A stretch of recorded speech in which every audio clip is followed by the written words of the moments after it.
The salon glowed with the gleam of mirrors and polished tiles, a place where beauty and fashion reigned.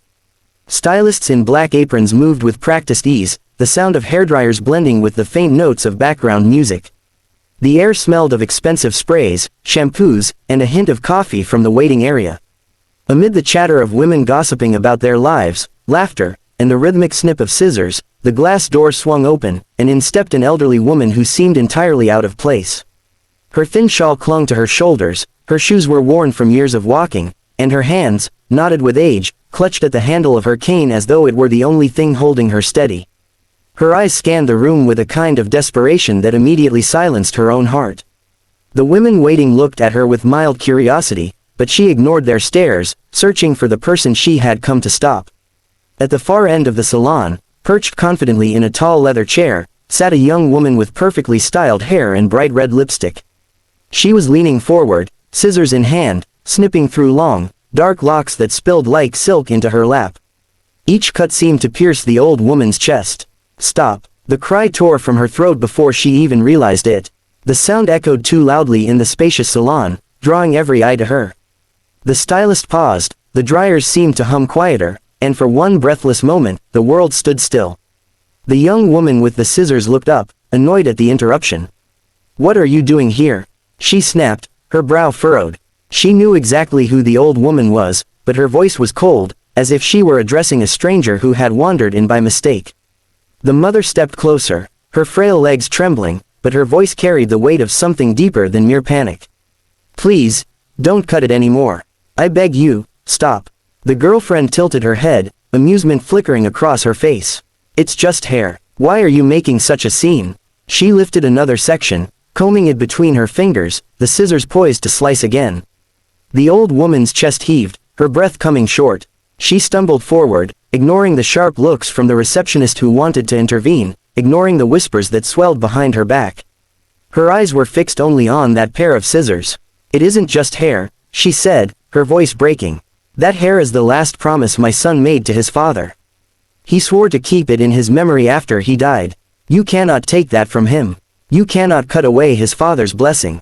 For the first time, the stylists paused, their own hands frozen mid-motion. A few clients exchanged surprised glances. The young girlfriend let out a small laugh, sharp and dismissive. "Times change, old woman. He can't live clinging to the past forever. He has business meetings, parties, public appearances. He needs to look sharp, modern. What will people think when they see a millionaire with long, messy hair? He looks like a villager, not a man of status." She snapped the scissors shut with a metallic click to prove her point.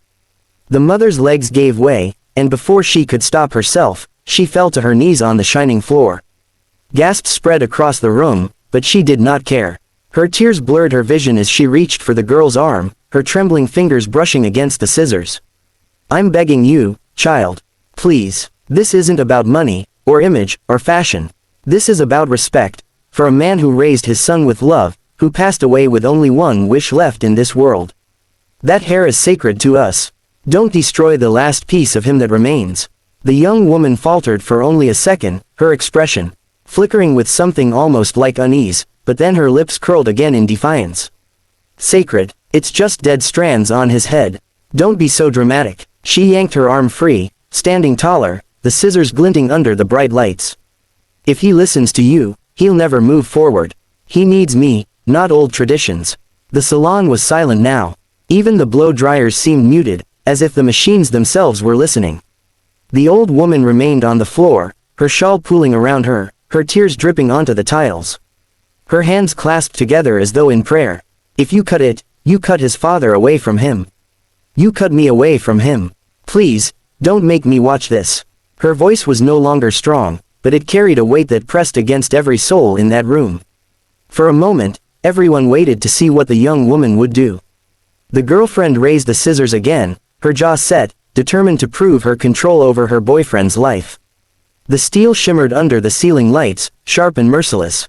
The mother's sobs filled the air, her pleas echoing, as she clung to the hope that something, anything, would stop the blades before they severed more than just hair. The heavy glass door of the salon flew open with a force that made every head turn. A man in a tailored navy suit stepped inside, his shoes striking the tiled floor with urgency. His face was pale, his jaw clenched tight, and his eyes, sharp, restless, swept the room until they froze on the sight before him. His mother was on her knees, her frail figure trembling, shawl slipping from her shoulders, her tears streaking her lined face. Beside her stood his girlfriend, the scissors raised, her expression one of irritation rather than guilt. And in that instant, the entire salon seemed to hold its breath. "What is going on here?" His voice rang out, deeper than the buzz of the dryers, louder than the whispers that had been building. It was a voice that commanded boardrooms and investors, but now it carried something more, a storm of anger and disbelief. His mother's head turned slowly, as if lifting the weight of all her years and pain. Her lips quivered before words came. "Son," she was going to cut it. "The hair you swore you would keep for your father." I begged her, but she wouldn't listen. I begged on my knees. Her voice cracked, and the sight of her trembling body sent a sharp ache through his chest. His gaze shifted to his girlfriend, the woman he had thought he might build a future with. The scissors trembled in her hand now, not with fear of him, but with the sudden pressure of so many eyes watching. For once, her confident poise seemed to falter. "You knew," he said, his voice low but heavy, every word like stone. "You knew what this meant to me. You knew why I never let it go. And yet, you tried to take it away, for what?" "For appearances." His eyes burned, memories flashing through his mind like a reel of film. He saw his father sitting in their old courtyard, brushing his son's hair with slow, patient strokes, telling him softly, "This will always remind you of me when I'm gone. Don't cut it, no matter what." He had been a boy then, but the vow had sealed itself into his heart.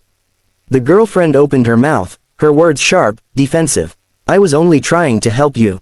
You need to look modern, professional. People laugh behind your back. You're a millionaire, you can't walk into boardrooms looking like..." "Enough." His voice cut her words down like a blade. The salon went silent again, the tension pressing into the walls. He strode forward, the sound of his shoes echoing, until he stood beside his mother. Slowly, gently, he reached down, sliding his arm under hers to help her to her feet. She leaned against him, her body light, frail, but her heart still beating strong. "You should never have had to beg for something that is mine to protect," he whispered to her, his words carrying both apology and promise. His mother's tears flowed freely now, but she nodded, her wrinkled hand tightening around his arm. Turning back to the girlfriend, his face hardened, and his eyes carried none of the warmth they once held for her. "This isn't love," he said, his voice steady, calm, but unyielding. "If you can't respect me, if you can't honor my family, my father's memory, then you don't belong in my life." The girlfriend's face flushed red, caught between anger and humiliation as whispers spread through the room. She glanced at the onlookers, stylists, clients, strangers, every one of them watching her downfall. The scissors in her hand suddenly felt like a weapon she could no longer hold. He stepped forward, his hand reaching out, and without a word, he took the scissors from her grip. He placed them firmly on the counter, the metallic clang loud in the silence. For a long second, no one moved. The girlfriend's lips parted, but no words came. Whatever arguments she had vanished under the weight of his finality. He turned away from her, his hand secure on his mother's back, guiding her toward the door. The salon seemed to part for him, people stepping aside, their eyes filled with a mixture of respect and awe. They hadn't just witnessed a confrontation, they had witnessed a choice, a declaration of loyalty stronger than wealth or status. Outside, the air was cooler, the street quieter than the storm inside. His mother looked up at him, her eyes glistening under the sunlight. Her voice was soft, trembling, but clear. "Your father would be proud of you today." For the first time in many years, a smile broke across his face, small but genuine, as the wind lifted strands of his long hair across his shoulders. He reached up, touched it gently, and whispered as if to the wind itself, "No one will ever take this away from me." His mother tightened her grip on his hand, and together they walked down the street, not just as a millionaire and his mother, but as a son who had chosen his blood, his roots, and the sacred memory of a father over everything else.